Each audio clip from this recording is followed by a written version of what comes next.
आज आमे अष्टम श्रेणी संस्कृत बहिर पाठ 15 थिबा नीति मंजरी विषयटी को आलोचना करिबा। ता सहित अभ्यास कार्य मध्य आरंभ करिबा। वीडियोटी भल लागले लाइक टे निश्चय करदेबे। प्रथम करी आम चैनल देखुले सब्सक्राइब करने को जमा भूलिबे नहीं। तुम बही देख कौन अच्छी संस्कृत साहित्य नीति रत्नावली ही समृद्धम। संस्कृत साहित्य नीति रत्न द्वारा सुसमृद्ध शृंखलित मानव समाज संघटनाय महात्मानः नीतिछलकान विरचितवन्तः। शृंखलित मानव समाज संगठन निमंते महात्मा माने नीतिछलक रचना करिछन्ति। छात्राणां चरित्र निर्माणाय नीतिकाराणां कतिचित् छलकाः अत्र प्रस्तापिताः। छात्र मानकर चरित्र निर्माण निमंते नीतिकार मानकर केतेकटी छलक एठारे उपस्थापन करा जाइछि। जोह पूज्यान् गुरुजनान् प्रणमति सर्वदा वयोज्येष्ठान् प्रति सेवापरायणः भवति। जो लोक पूज्य गुरुजन मानंकु प्रणाम करे सर्वदा वयोज्येष्ठ मानंक प्रति सेवापरायण होइथान्ति। तेषाम् आशीर्वादत् प्रणमतः जनस्य चत्वारि वर्धते। सेमानंक आशीर्वादरु प्रणाम करुଥିବା मଣିषर 4 गोटी वृद्धि हुए। सह दीर्घायु विद्वान् यशस्वी शक्तिमान जो भवति। से दीर्घायु विद्वान यशस्वी और शक्तिशाली होइथाए। एथिरु आमे कौन बुझिलु?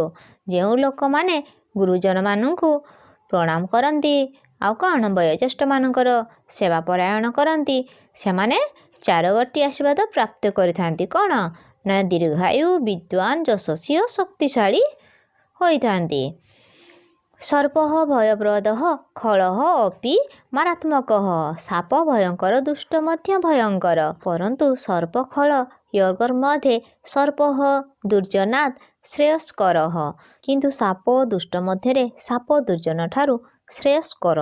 जतः सर्पः मनुष्यं सकृत् दशति मंद बुद्धि दुर्जनस्तु बारंबारम अनिष्टं करति। जेहेतु साप मनुष्य को थरे दंशन करे मंद बुद्धि बारंबार अनिष्ट करिथाए। बुद्धिमान नरः आगामी दिनस्य कार्यम अद्य एक एव करति। बुद्धिया लोक आसंता कालीर काम आज ही करे। देखिबा ना किछि लोक थांती कहंती आजिर काम काली करिबा किंतु बुद्धिमान लोक माने सेई दिनर काम सारी आसंता कालीर काम मध्य सारी देई थांती। अपराह्नस्य कार्यं पूर्वाह्ने संपादयति। अपराह्नर काम पूर्वाह्नरे करे। कार्यं समाप्तं असमाप्तं वा भवतु मृत्यु महाकालः कमपि अपेक्षते।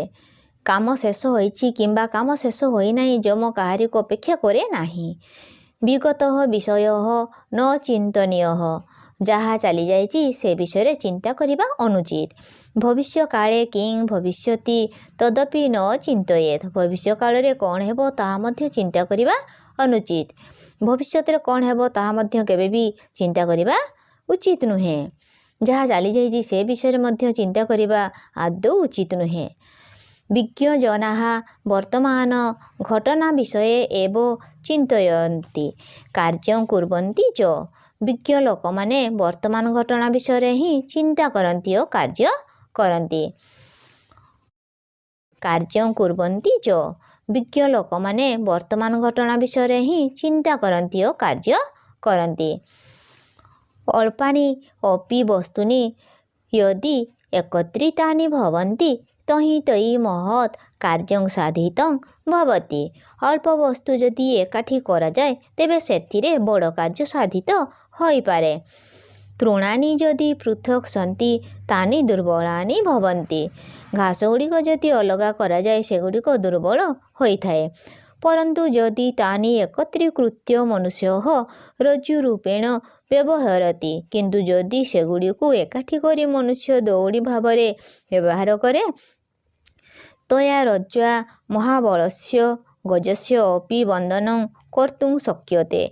ताहा द्वारा महाबल हाथी को बंधा जाई पारे। नीचः जनः गुणी जनस्य संसर्गात् गौरवाभाजितः भवति। नीच लोक गुणी लोकंक संसर्गरु गौरवान्वित होइथाए। तुच्छमपि तृणं पृष्ठमालाया मालयाः सह देवतायाः मस्तके स्थानं प्राप्नोति। तुच्छ मध्य घास खंडे फूलमाल सहित देवतांक मस्तकरे स्थान पाए। संसारे पंच एव पूज्या भवन्ति। संसारे 5 जन पूज्य अटन्ते। ते देवाः पितृपुरुषाः स्वजनाः गुरुजनाः अतिथयः च सन्ति। सेमाने हेउछन्ति देवता पितृपुरुष साधुजन गुरुजन एवं अतिथि। एतान् पूजयित्वा नरः यशस्वी भवति। एमानंको पूजा करी मनुष्य यशर अधिकारी होइथाए। वर्तमान अभ्यास कार्य आरंभ करिबा। 1 नंबर देख कोन अछि एकेन पदेन उत्तरं लिखत। गोटे पदरे उत्तर लेख। क नंबर देख कोन अछि वृद्ध पशविनः कानि वर्धन्ते। वृद्ध पशविनः आयुर्विद्या यश बलं वर्धन्ते। ख नंबर कः न प्रतीक्षते मृत्युः न प्रतीक्षते। ग नंबर नागः कया बध्यते नागः रज्ज्वा बध्यते।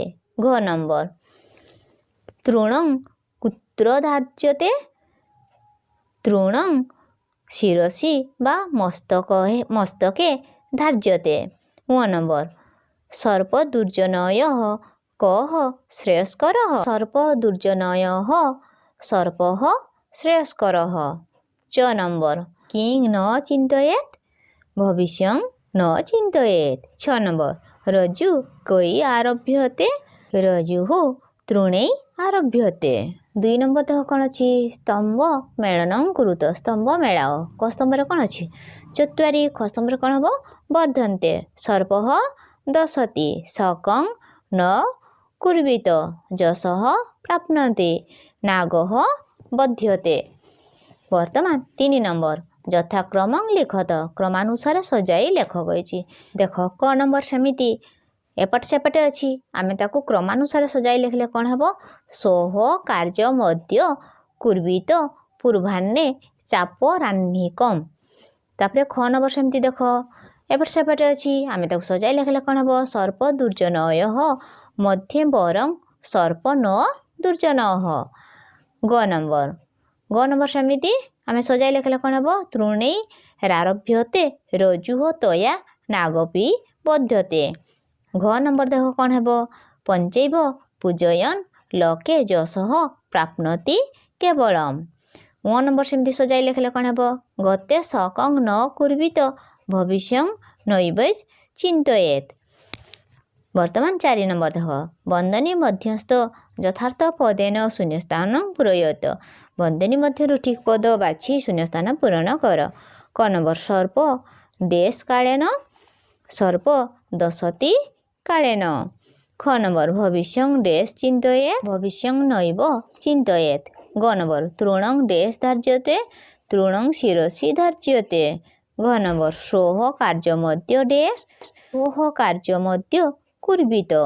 व नंबर देश प्राप्नोति केवलम् यशः प्राप्नोति केवलम्। 5 नंबर देख कोन मातृभाषया अर्थं लिखत। मातृभाषा रे अर्थ लेख। संहति ही कोन हेबो एकता दशति दंशन करे वर्तयन्ति चिंता करन्ति नागः हाथी प्रतीक्षते अपेक्षा करे। 6 नंबर संधि विच्छेदं कुरुत संधि विच्छेद कर। कार्य मध्य कार्यं युक्त अद्य नैव न युक्त एव। तापर देख कोन अछि चापराह्निकम् च युक्त अपराह्निकम्। तापर नागपि नागः युक्त अपि। तापर देख कोन अछि अल्पानामपि अल्पानां युक्त अपि। पंचैव पंच युक्त एव। दुर्जनस्तु दुर्जनः युक्त तु। तृणै आरभ्यते तृणैः युक्त आरभ्यते। वर्तमान 7 नंबर वाक्यानि रचयत। वाक्य रचना कर। नित्यं कोन हेबो सह नित्यं नूतन कार्यं करति। सर्पः सर्वदा भयंकरः भवति। तृणं छागः तृणं खादति। जाति छात्र प्रतिदिनं विद्यालयं जाति। दशति सर्पः कालेन दशति। 8 नंबर क्रियापदानां चयनं कुरुत क्रियापद गुड़िक बाछ। क्रियापद को गुड़ाक बाछिबा प्रतीक्षते बध्यते कुर्वित भवेत आउ कौन दरकार मत कमेंट माध्यम निश्चय जनाइब। धन्यवाद।